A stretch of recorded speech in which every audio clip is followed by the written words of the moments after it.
just want to open with a few questions. What if everything that we've been taught about the way we see the world is wrong, right? Can you imagine? What if the way that you and I perceive life is actually holding us back from our highest potential?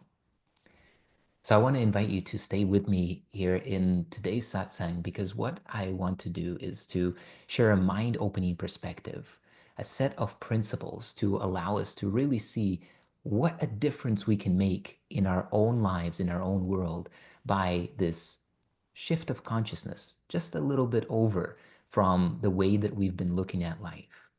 And what if that could completely change the way that we approach our spiritual growth, the way that we approach our relationships, the way that we actually relate to even to the world.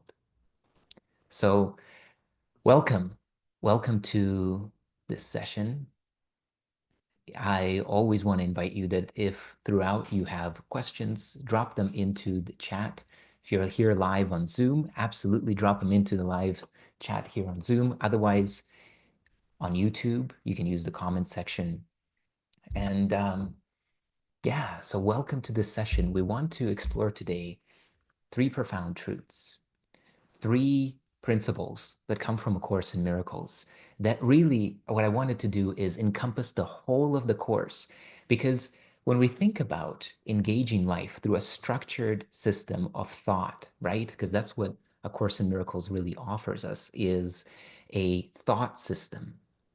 But how do you carry along in your day with 365 thoughts and principles and advice, really, right, on the way to relate to life? So what I wanted to do here today is to bring it down to the essence.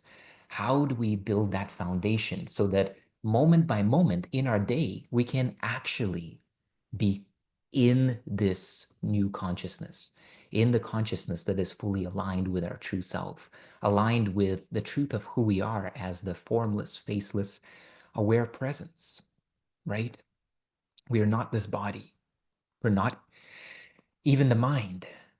And so what we truly are is invisible to this world. And when we can begin to really rest in this essence of who we are, then it doesn't matter what the conditions of the world are. It doesn't matter what the news or this person or the circumstance seems to dictate that we should feel. Because we realize that those feelings all belong to the avatar, the character, right? And we are not this character. This character is one with us. It is one of the many expressions, right? One of the many, many aspects in which this particular essence has expressed itself. Maybe we can consider it from the point of view of multiple timelines. Maybe we can consider it from the point of view of parallel universes. But the essence is that we come from an infinite creator, and there's an infinite spectrum of experience that is available to us. It is not limited by any means.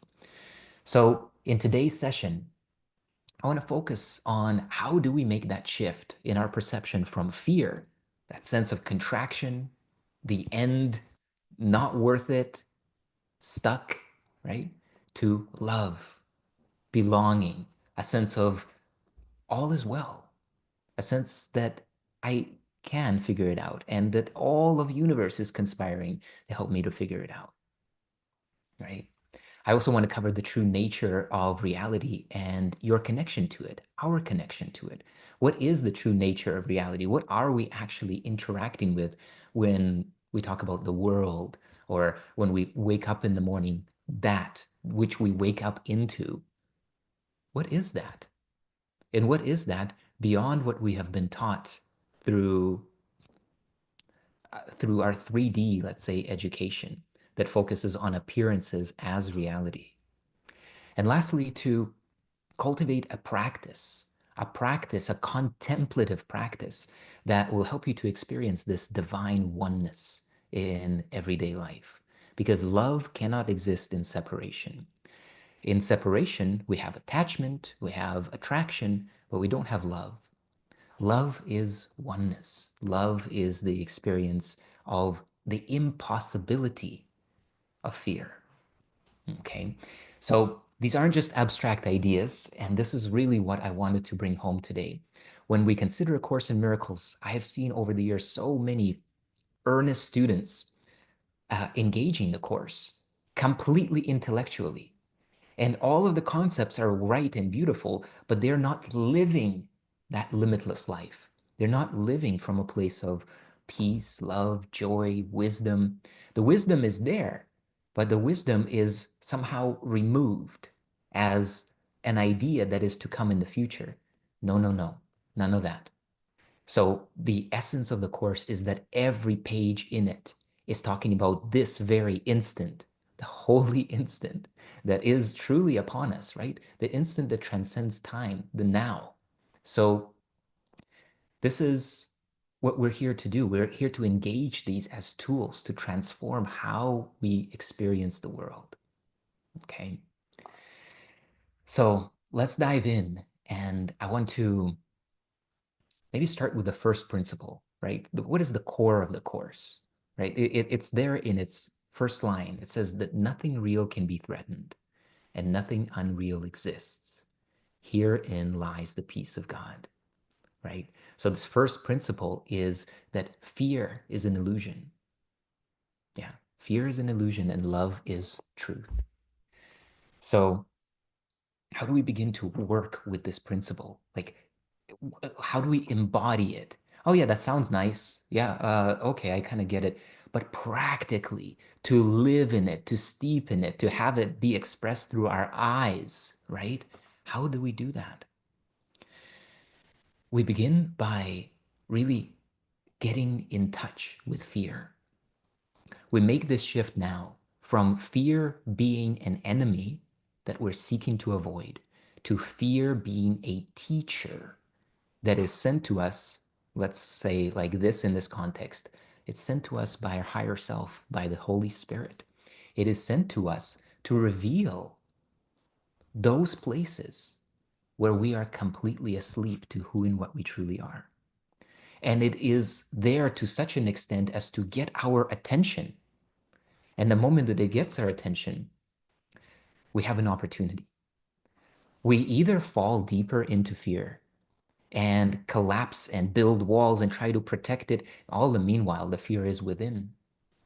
Or we use this as an opportunity to get curious and to inquire into fear and say, okay, but what is this really? What is the true reality that's happening? Because for many of us, we're going to see this, right? That we are perfectly safe, that our bodies are safe, our minds are safe. There's nothing coming at us, right? There's nothing that is here threatening us physically, but psychologically, we're experiencing something. So how do we get under this? So I want to invite you into a little exercise here. Fear arises because we believe that we are separate from love. Yeah, separate from, and what is love? I think the closest that we can really come to it here, apart from spiritual experiences, which is um, not necessarily something that everybody always has a reference point to, but many of us, or much more of us, still not everybody, has the reference point of a mother, right? That sense of mother, that sense of love, that sense of unconditionality, embrace, no matter what. Yeah. So fear arises because we believe that we're separate from love, from that sense that all is well, from the divine source that connects us all. And so this belief in separation from source, it's literally like the tree being cut off from its roots or a branch of the tree being cut off. Of course, if we are feeling cut off from the very source of our existence, of course there's fear. Yeah.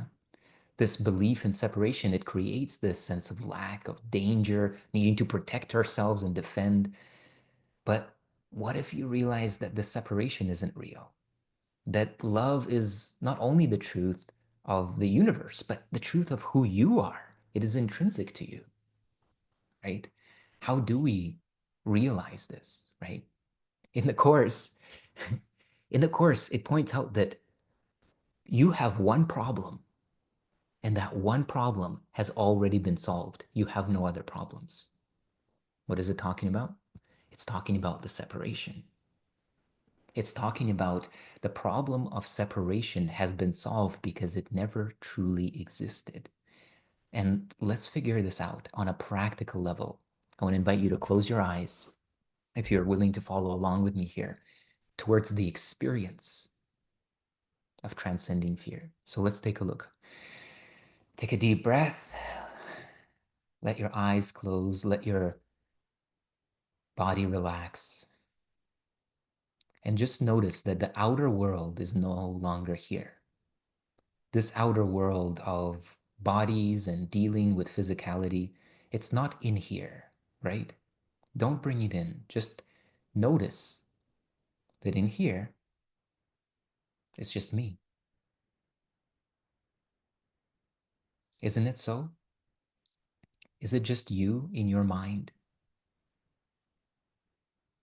So breathe slowly, relax into it, and notice. Become aware inwardly. No matter what's going on around you, allow those sounds, those sensations to fade into the distance, like they're getting further and further away, and just here now. Just here now. And notice. And you can even say it mentally in your own mind. I'm just here now. It's just me in here.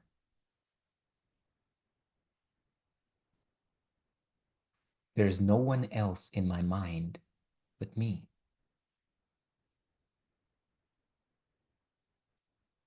And I want you to begin to feel that. Feel that everything that ever unfolds in your mind, since it's just you in there, it comes from you. It's not coming from some external source.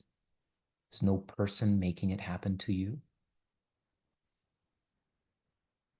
If you notice that it's just you in here, then you can begin to feel into your authorship, your creatorship. That whatever is happening, at least here in my inner world, it's happening because of me. There is no other cause. There's no other source in here.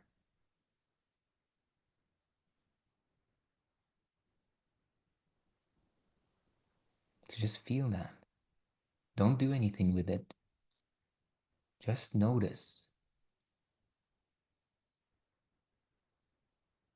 If it's just me in here, what is there to fear? Now, you may want to fear things in the external world. But remember, the external world is outside. It's not in here. What about here in the immediacy of now? Is there anything to fear in here? Certainly, I can create fearful images in here.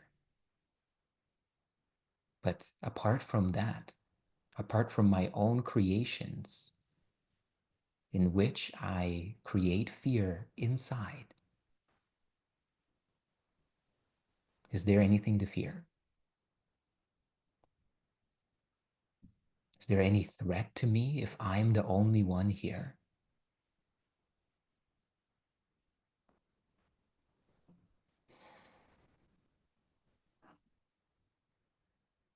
I just want you to savor this contemplation. Notice that the only things that are possible to fear are the fearful things that you and I create in our own mind. We can bring the outer world into our own mind. We can make a war inside of here. We can take the person that we're in conflict with and fight them in our own mind. And you may open your eyes if you're ready, if you haven't done so already. So in here, this is what we have total dominion. And yet, due to our belief in separation, we create separation inside of our inner world. But that separation is an illusion. It is no more real than me taking a hand puppet here and another one here and fighting them out. You said this, you said that. Oh, I hate you. I'm so worried. I don't know what's going to happen next. You should know. Like, that's what's happening. This is where all of the suffering is coming from. It's coming from the belief in separation, which sprouts this condition called fear, which then expands through its branches as lack, limitation, doubt, indecision, and every other possible so-called negative emotion, things that drain life force out of us. And it's another conversation as to where does that life force go? Who's draining us? Who's harvesting this? But no doubt that you can see that when you're experiencing fear, somehow this life force that you are gets siphoned away. Yeah. But you have full and total choice in this. Not choice as fight fear or try to get rid of fear, but just to not be afraid of fear. Knowing that love is the truth, knowing that you can always examine inwardly and realize, but wait a second, it's just me in here. Yes, traumas, yes, all of the past conditioning, all of that. But I know what it's creating. It's creating an illusion of separation. Yes, the feelings may still be here. Yes, I may still feel like, oh, but I now, there's a little bit of an illumination. There's a little bit of a sense that, but this is an illusion because it's just me in here. There's nothing to fear in here. What about out here? Are there saber-toothed tigers? Is there anybody trying to shoot me, destroy me, hurt me? Typically, no, right? But probably in 99% of yours and mine daily experiences, nobody is trying to physically hurt us. Emotional safety, this is another thing. Of course, we can have a deep conversation about emotional safety where, as human beings, growing up uh, and being raised by other traumatized human beings, emotional safety is lacking on this planet. That's okay. That's why we're here. We're here to level up the consciousness of this planet. So, emotional safety is an important consideration. And yet, when you find your inward center, emotional safety becomes less and less relevant because you feel plugged in inside. So you're not trying to get okayed by the people around you so that, oh, right, you do see me, you do approve of me. I'm not saying that we don't want to give that to each other. Of course, love would give you every approval. In fact, it already has, and it does so constantly. You have every approval of love. That's why you're right here. You are fully embraced by love, exactly as you are. Otherwise, you wouldn't exist. So, this first principle is that fear is an illusion and love is the truth.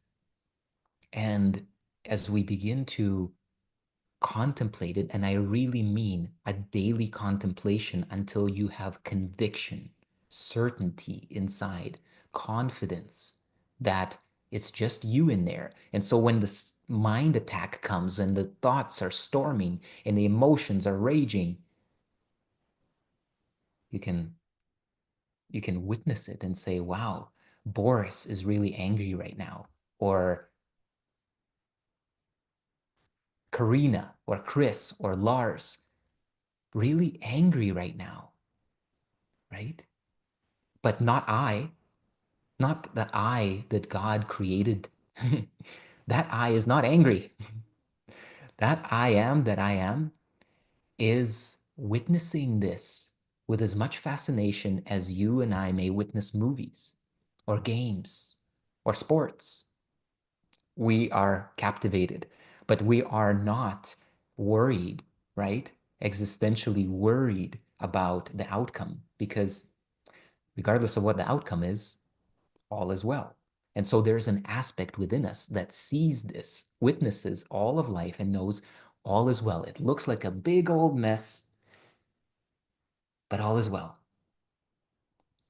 And so this is what can come more and more to the forefront. It can be the lens through which we begin to see the world and each other when we contemplate it, when we actually take the time to, instead of engaging with reactivity with the world, we place this contemplation into our mind. We examine, we look inwardly with consciousness, meaning that this is an activity of consciousness. It's not an action with your body, but it is an action of consciousness for you to look and introspect and inquire and see. Yeah?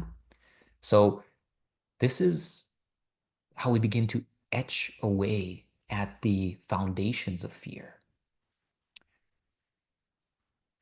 Every fearful thought is rooted in this illusion of separation. Separation within, separation without. But when we choose to see through that illusion, something shifts. And we begin to access the infinite power of love. And the infinite power of love, what is that? It just looks at illusion and knows that it's an illusion. That is the whole essence of all is well. Illusions may not disappear. The illusions of separation, the fact that you have a body and I have a body, seemingly, it's still here. But love, that doesn't come and go. It's always here, waiting for you to remember it. And we remember it by recognizing the internal oneness, that there is no true division inside. So I want to just invite you to think about, as you're engaging this new year, what would your life look like if you let love guide your decisions instead of fear? What if you literally took a moment to pause and say, okay, if I knew that only love was true and that all fear was an illusion, what would I do this year? How would I participate in this relationship, that relationship? Would I pursue this career path? Would I start that business? Right? Imagine the freedom in that. The freedom in knowing that you are supported and endorsed by the infinite creator. Yeah. And you always are. Yeah.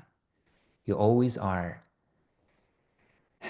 Even when you dream a fearful dream, um, the creator says, okay, I trust you. You got this. And you conjure up this terrifying experience. And infinite love still knows you exactly as itself and trusts you infinitely. Knows that you will figure it out and that you have already figured it out. It knows you like that. So let's move on to the second principle. Now do we get this platform, right? This foundation of fear is an illusion and love is the truth. What is this world, right? The world, the world. Thank you so much, Damon. I see you. Appreciate you too. The world you see is a reflection of your mind. That's all it is. We seem to see a real solid existential reality out there. And that's not actually what we're seeing. What we are seeing is perception itself. That's all. You are looking right now, not at a screen. You're looking at perception. I'm looking not at a camera. I'm looking at my own perception. Yes, of the camera. But the camera that I see, if you were sitting here, you might see a very different experience of this camera. So the world you see is really a mirror. It is a reflection of your state of mind. It outpictures what you hold to be true inside. So in this way, it is a mirror of your inner world. And now, what kind of image do you suppose an inner world full of conflict, fear, and separation would produce? What kind of outer world circumstances would proceed from that state of consciousness? You don't have to look very far. You just click on the news, right? You click on world events and you see what is being highlighted. Now, that is absolutely not the truth of what's going on in the universe. It is a very, very modified, a very, very, how can I say, secluded perspective, and it's exclusive of many, many things. But it is a reflection of our state of consciousness. So the world you see isn't happening to you. It's happening through you in a very literal way. It's happening through your perception. Or as it's beautifully said in the Course, perception is a mirror, not a fact. I'm going to say that one more time, and let's take a moment to just contemplate it. Perception, seeing, hearing, receiving apparently what is out there. Perception is not a fact. It is a mirror. So just contemplate this. If it's a mirror, what is it reflecting? And that quote goes on to say that what I look on is my state of mind reflected outward. Perception is a mirror, not a fact. And what I look upon is my state of mind reflected outward. How do we engage with life differently if we realize that this inner dialogue, this inner world, this inner kingdom is, it's almost as if there's a light behind us, like a movie projector, and it's shining through our inner kingdom, which is responding to what? To our will. It is responding, right? In the Course, one of my favorite lessons and quotes from the Course goes like this: even in this world, it is I who rule my destiny. What happens is what I desire. What does not occur is what I do not want to happen. This I must accept. So we have this inner world that is completely under our dominion. We have this outer world that seemingly, from the point of view of being identified with the body mind, is completely out of control. There's nothing we can do. It's like we're a passenger in it, right? It's like being a passenger on a cruise ship and the ship is sinking. And there you are, you're in your room, you're holding on to like whatever you're holding on to. What are you doing? Where's all of that worry and concern and survival energy? Where's it going towards? There's nothing you can do. It's entirely out of your control. Even if you were to, I don't know, like stand on one leg, it would do nothing. Nothing that you can do can change the world. Nothing that you can do as a body mind. But what you do inwardly, what you and I do in the secrecy of our inner kingdom, that has the power to change the world. And so every experience that you have, every situation you encounter is a reflection of your inner world. How would it be if we move through life, especially our new year, in this consciousness? Every situation I encounter, every experience I have is a reflection, a mirror reflection of my inner world. Who's there to blame for what I'm seeing? Right? There's another beautiful lesson in the Course that says, I am responsible for what I see. This is a law that is foundational to the way reality works, but it is not a law unto the world. The world out there and the educational systems say something completely opposite to it. So, in truth, perception is a mirror, and every experience that we have is a reflection of our inner state. So if our mind is filled with fear, with judgment, with guilt, with shame, with anger, right? That's what we get to perceive in the world around us. It's not because the world is inherently negative. It's not because the world is evil.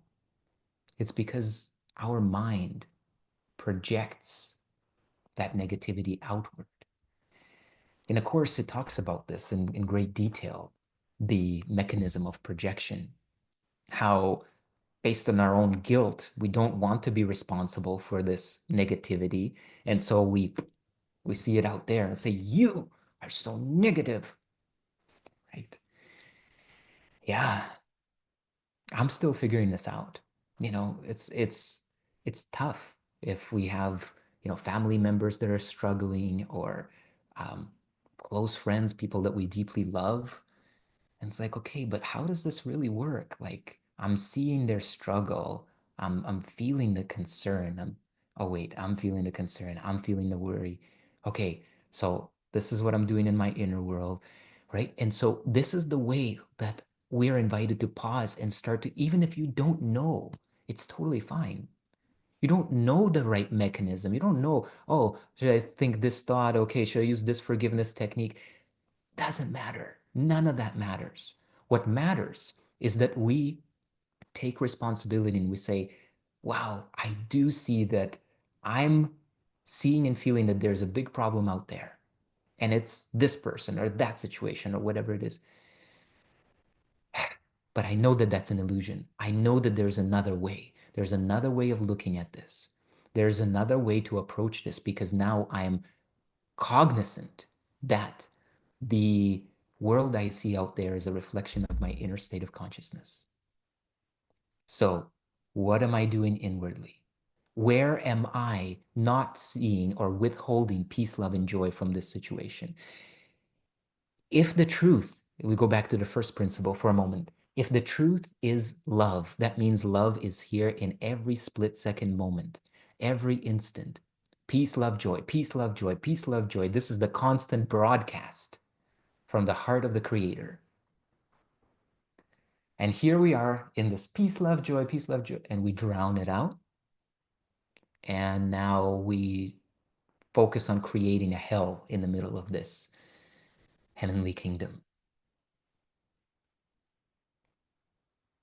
Why are we doing this? We're doing this because we are hurt, right? We're doing this because we have unresolved pain inside of us. There's a beautiful quote. Beautiful, maybe that's not the right word. A quote that rings very true. And it's that hurt people, right? People who are hurt or hurting, they hurt others. They hurt people. That's why in the Course in Miracles, it says that every attack is a call for love. Every attack is a soul, an aspect of yourself, an aspect of myself, saying, oh, I'm drowning, I'm scared, help me, I need love, I'm cut off from my source. That's what is happening. But the words that come out is, F you didn't do, da da da da, all of that. So as we begin to give even small instance of our mind over to this contemplation, to this remembrance of the truth, and say, yes, but I know fear is an illusion. Um, Fear is an illusion. It's based on separation. It's because, right, this is like we are in the middle of a trigger and we're cultivating this inner dialogue to lift ourselves out of it and say, okay, yes, oh gosh, it just seems like so overwhelming. Okay, but I remember fear is an illusion, love is truth. Love is right here where I am. It must be here because the Creator is infinite. There is no hole where the Creator is not. That means that right here where I am, love, peace, joy is available. What I'm seeing is a reflection of my own mind, something that's happening inwardly. Okay, is there anybody else but me in here? In here, in my inner world, in my own mind? No, no, it's just me here. It's just myself here. So is there anything to fear inwardly? No, no. I'm fearful of some external situations, but there's nothing to fear inwardly. Okay. So, but the external situations are out there, they're not in here. Okay, right? So we're starting to land just this act alone, this willingness on your behalf to not go with that momentum of separation and attack, to go, okay, yes, I see the invitation and no, thank you. No, thank you, because I remember the truth. This is not my problem. This is a problem that is here and it's related to this matrix character, this avatar, right? This dream character self. Yes, oh yes, Boris is seemingly quite overwhelmed, but I am well. And this version of Boris is one of infinite versions that I can experience. So it's not really my problem. Whatever is the problem, it's not mine. It's a problem of the dream, maybe, but I know that I have no problems since I am connected to the one infinite creator. I'm one with God. I am still as God created me. And so we begin to work our way back, first maybe mentally, then feelingly, and then we realize that, oh, wow, the world has always been reflecting what's been going on inside of me. So I need to be honest to resolve those fears within, to meet them with love. So this means that you have the power to change your reality. When you choose to center your mind in peace, love, forgiveness, the world begins to reflect that back to you. And you can even play with life, with this field of consciousness, right? With the Holy Spirit. Holy Spirit is full of humor. And if you can consciously begin to engage and say, okay, all right, so here I am. I'm giving these 5, 10 minutes to my mind, right? To remembering the truth. I would love to see a clear reflection of this somewhere in my day. I'm listening. I'm open for it. Show me the synchronicity. Show me the way that communicate with me in some way through something that definitely catches my attention. I'm here. I want to see you, to hear you. Show me, right? You enter life in your day with that prayer. You truly do that inner work of going into your closet and praying in secret. And your Father who hears you in secret shall reward you openly. All of these cryptic scriptural statements have a very simple and very practical basis in our inner world. They all relate to our inner world. So next time you find yourself in a stressful situation, maybe you could ask yourself, what part of my mind is being reflected here, right? Instead of saying, what's wrong with you, you say, what part of my mind is being reflected here? What from my inner world am I seeing reflected in this particular situation? And what would happen if I chose to see this through the eyes of love instead? What if I knew that all is well, despite appearances? What if I did not judge by appearances, knew all is well, and worked from that assumption to relate to this situation? Because here's the truth. The energy that you put out, yeah, is the energy that comes back to you. As you sow, so shall you reap, right? It's just, again, another universal law, a law of consciousness. It's reflected everywhere in our life. So when you choose love, the world responds with love. And you have to trust it, right? Because if you're choosing it as a transactional relationship and you say, well, you know what? I'm going to love here for a second just to see, are you going to reward me? That's very weird, and it doesn't work. That's definitely not something that um, that is coming from your heart. Yeah, coming from that full alignment and surrender to the truth. Yeah, to your true self. Instead of that, instead of testing and tempting, you just say, yes, I am willing to right now in this moment unconditionally choose love. What does that really mean? It means all of that process that we just went through. Yes, I'm responsible for my perception. I'm remembering the truth. I see this reflected outward and I know that it's a reflection of something that I'm doing inwardly. I'm willing to take responsibility from what I'm seeing. All of that, that is choosing love. Yeah. That is choosing to no longer separate and blame and judge, no longer spill your energy, but instead you embrace. You embrace the great allowing that has allowed this world to exist as it is, knowing that it serves a purpose, knowing that it's on the way to your enlightenment and everybody's. Yeah. So that's principle number 2, that the world is a reflection of our mind, of our inner state.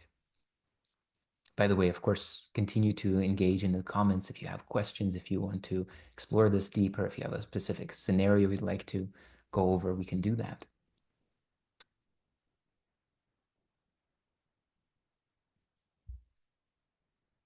The third principle is the foundation of that universal experience that the Course talks about.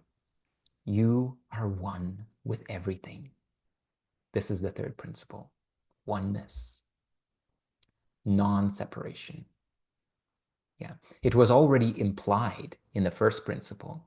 It was further implied in the second principle that uh, the world I see is a reflection of my inner state. Again, no separation. It is one. But now we're bringing this into full explicit realization that this third and most powerful principle is this: you are not separate. You are one with everything, one with God and with all of creation, limitless in power and in peace. And what a joke it is, right? For the one who is limitless in power and in peace to seemingly be at the mercy of all kinds of secondary powers, victimized by it, limited, lacking, fearful. I have a clue as to how this happened. In the Course in Miracles, it says that there was a thought at which the Son of God forgot to laugh. Yeah. So the Son of God has this ability to create illusion. Yeah. God, the source, creates reality. But here we have the ability to create seemingly temporal experiences. Now, it is also said that each state is eternal. Each moment is eternal, each moment of time. It's just that we're moving through it like a movie strip. And so it seems to be constantly changing, impermanent, right? And so as we engage in this creativity, knowing that we are the creators of it, knowing we can even step into our creation and still be creators, right? And this is what the whole of the kind of law of attraction, which then evolved more and more to reality creation, the law of emergence, etc., whatever we want to call that. But the fact is that we are lucid dreaming. That's what's happening. Whether we're dreaming at night or whether we're dreaming here, we are either lucid, in which case we would call that enlightenment, or we are in this haze, right? Somewhat conscious, somewhat completely unconscious of who and what we are. So in this uh, playground where the Son of God, where the sonship gets to play and explore, it seems that what has occurred is that there was one choice that we could make that seemed to then deny our ability to choose. And we made that choice and forgot to laugh about it. How does that really play out? So imagine that you can imagine becoming anything and you become it, right? But then you imagine that you have become somebody who has no ability to imagine further and therefore has no power to move from that state. Maybe this is what this is. Maybe this is that plight that humanity has fallen into, which is that we have chosen to forget that we have choice, that we have created an experience in which we forget that we are creators. And so there we have it. It seems to be an impossible trap. It seems to be that no matter where we look, it confirms to us, no, no, no, no, no, you're not a creator. You're a victim of this world. You are limited. There are many other powers that are against you, blah, blah, blah. What an amazing, convincing creation. How real and incredible it seems. So we have to applaud ourselves for that. And at the same time, allow that to open up our heart of compassion and mercy and and um, and see that each and every human being is in a way in this hypnotic spell, right? And it's one of those, there's something in us that loves challenge. There's something in us that goes into challenge, whether that's sports, whether that's some kind of a puzzle, whether that's a math problem. There's something in us that wants to come through something and figure it out, right? We have different magicians, right, that are put in these binding jackets, right? And then they're put in a lock and another lock. Now, okay, maybe that's all fake. I don't know. But the idea is that they're speaking to something that is entirely not fake and quite archetypical in human consciousness, which is that we like to put ourselves in a bind and then to break out of that bind. And so something tells me that the reason we're here is because there were those of us who said, I will, I will come through that impossible bind.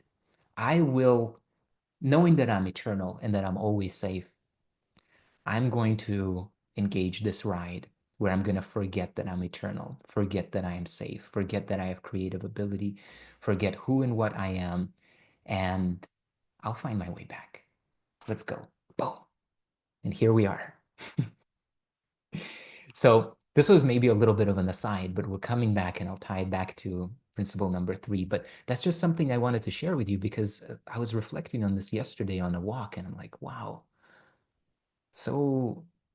such a unique dynamic. And it's a very powerful contemplation to see, because now we're not talking about our personal lives. We're talking about these universal avataric states of consciousness that I believe is our true essence, or at least much closer to our true essence.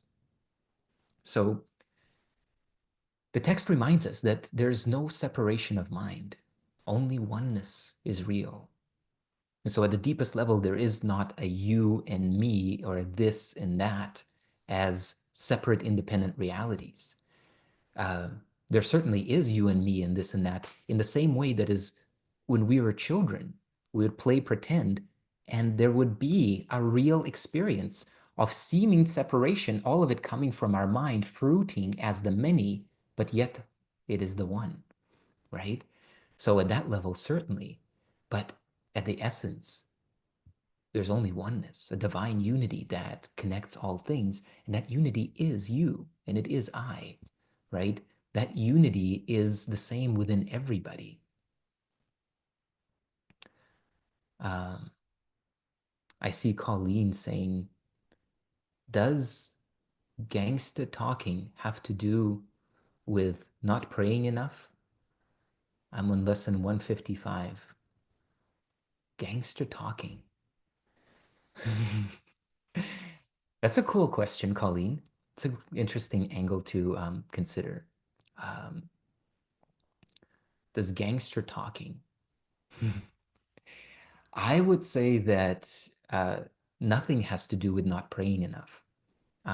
Or we can look at it as everything has to do with not praying enough. Depends on what we mean by praying.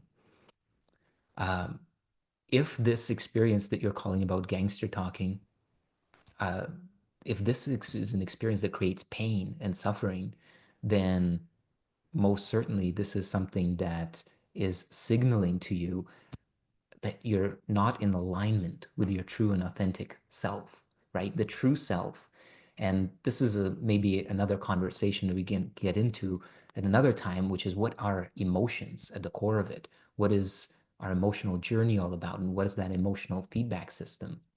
But whatever is creating suffering for us, we have to understand that it is ourselves that's creating that suffering. And to be able to trace it down in such a way as that we begin to see and have something real to take responsibility for, not just a concept, but to see and catch yourself doing it in the moment and say, I'm doing it. I see it. I'm having that thought. I'm having this conviction, this belief, this perception is coming forth from me. Okay, now we can do something about it. And prayer really is communion, right? Prayer is the remembrance of the truth. So the remembrance of the truth dissolves every problem because there are no problems. There's only the truth. The problems are an expression of the illusion of separation from the truth. But since there is only oneness, we have to approach our experience in a very different way. And this can be hard to grasp because our senses tell us otherwise. We see bodies, we see objects, we see all kinds of differences, and we believe that those differences define us. But this is just the surface. Beyond what our eyes can see, there's only the universal mind, one shared essence. And when we embrace the truth, we begin to see it in every interaction. We begin to look for it. You see, this is the same thing about synchronicities. You can see synchronicities when you look for them. If you are completely oblivious and you're just kind of dream walking through life, you're not going to see it. You're not going to receive the communication. Likewise, if you are not sensitive to the truth of oneness, because oneness is like the screen, right? Like even this screen that you're watching this video on, this screen is one.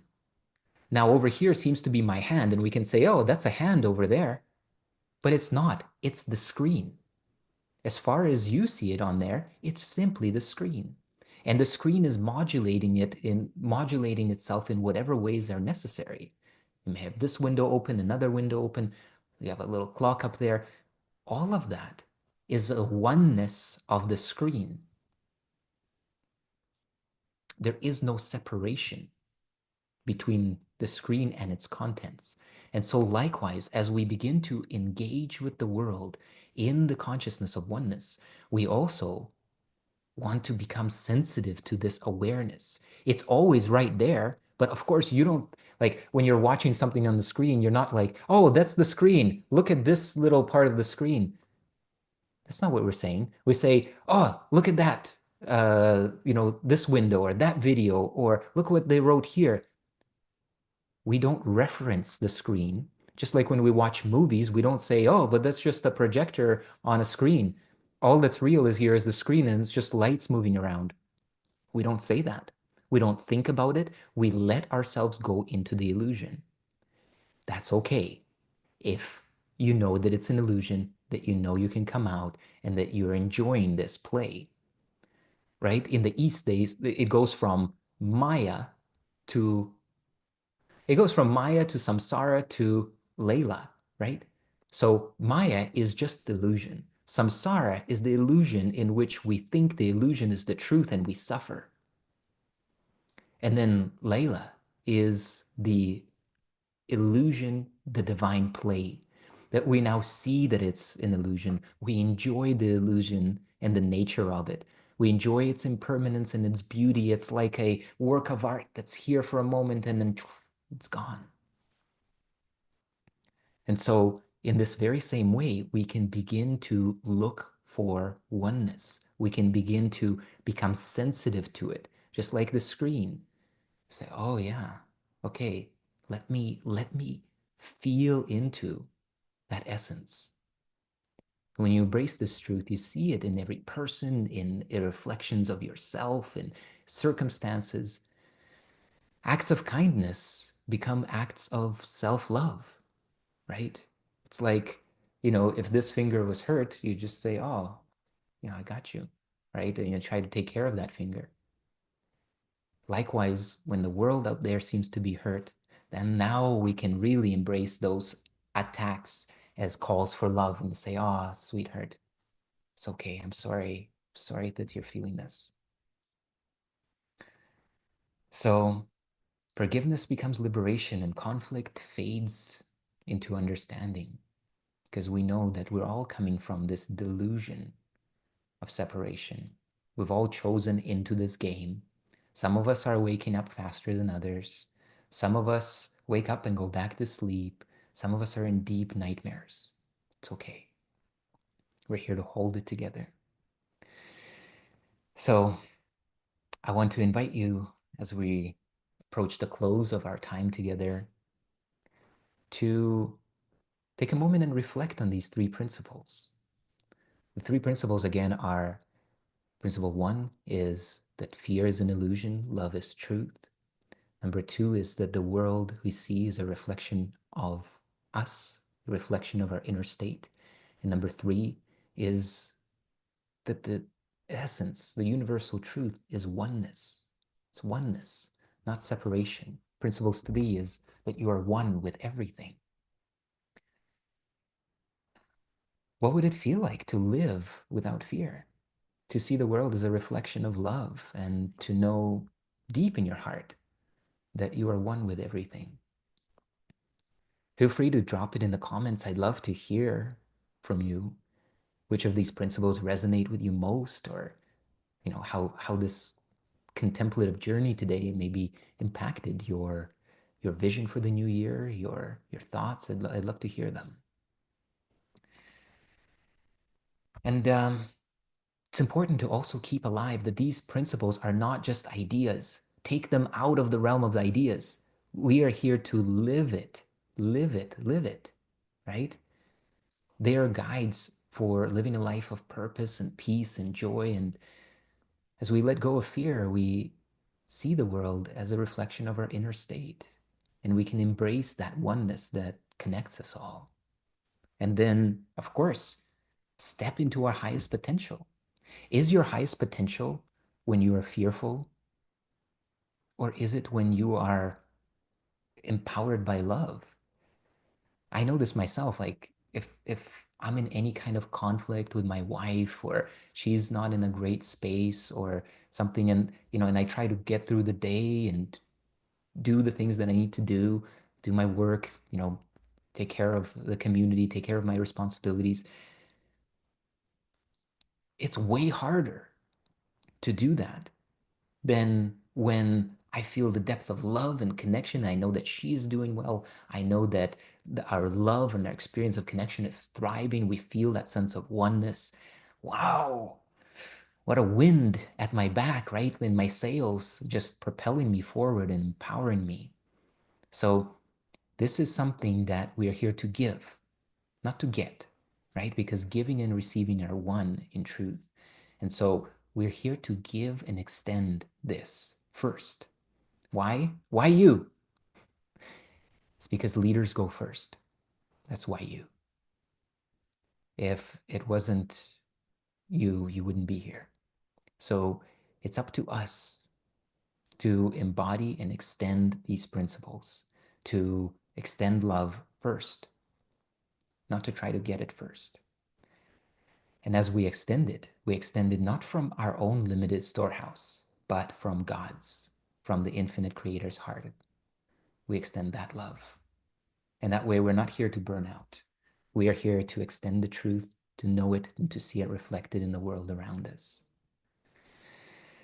So, if this message resonated with you, you're watching on YouTube, hit the like button, share it with someone who needs it, subscribe if you would like to continue this journey into deeper spiritual insights. And I also want to invite you in this new year. I'm going to be offering a journey with the Course in Miracles lessons in a unique way, in a way that I think is profound and will be deeply helpful. It's called the Holy Instant. And I'll share it with you here. I'll just do a quick screen share. and show you what I'm up to. If you're interested, you can definitely check it out. Um, let's go right here. So for this coming year, what we're going to do is we're going to journey together through the lessons. All of the lessons that are on YouTube are going to continue to be available there, but a new version of the lessons is going to be available here. There we go. So what we have here is the holy instant, and I'll share this link. I'll drop this link also in our chat and in our um, YouTube chat as well. If you'd like to join us for the year, you are absolutely welcome. All of the meditations are remastered. Many of them are going to be also re-recorded with new insight, new guidance, new support. They're going to be also enhanced with frequency technology. Many of you know. If not, then you can check out my video on this channel about how I use frequency technology in my life. And yeah, they're going to be enhanced with the 528 hertz. All of the soundscapes are going to be tuned to 432 hertz. It's going to be a beautiful, immersive journey into working with the lessons of the course in a way that is very practical and very um, engaged, in a way that gets you to really apply it, not only in the sense of mechanically going through the steps, but to really that contemplative experience to really embody and imbibe what it is that we're here to do. So if that's of interest to you, the link is right there. Definitely check it out and see. And in addition to that, I also want to invite you, if you have any questions as we wrap up today's lesson, today's satsang. If you have any questions, anything you want to explore, any of you who are here live and want to have any discussion, absolutely welcome you.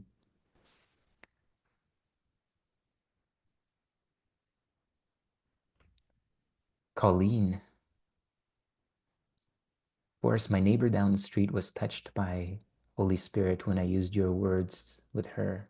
You are loved, loving, and lovable. She teared up and asked how to find ACIM. That's beautiful. Yeah. All of us are looking for that. All of us are looking for that sense of connection and embrace. And it's a tough time in the world right now. There's a lot of transition and a lot of people who aren't grounded in spiritual practice, and even many of those that are definitely being shaken up by the energies. And this is both a beautiful thing. It's part of this great awakening, but also a time to allow our heart to extend in compassion to each and every one of us. So thank you all very much. It's a blessing to share these times together. I hope this has been of service to you. And until next time, remember that you are love, you are light, you're always connected with the divine. You have the power to change the world at your will. This world that you are experiencing through the lens of perception is entirely shaped by the power that you have within, the power of decision and choice. Thank you, Lars. Thank you, Colleen. Thank you, Damon. Thank you, everybody that's been on. I appreciate each and every one of you. Wishing you a very happy new year and would love to see you in the course lessons this year. We'll be doing regular lives. We're going to be doing the lessons together. So if it's of interest, go ahead and join at the link that I shared. And until next time, wish you all the very best. Take great care.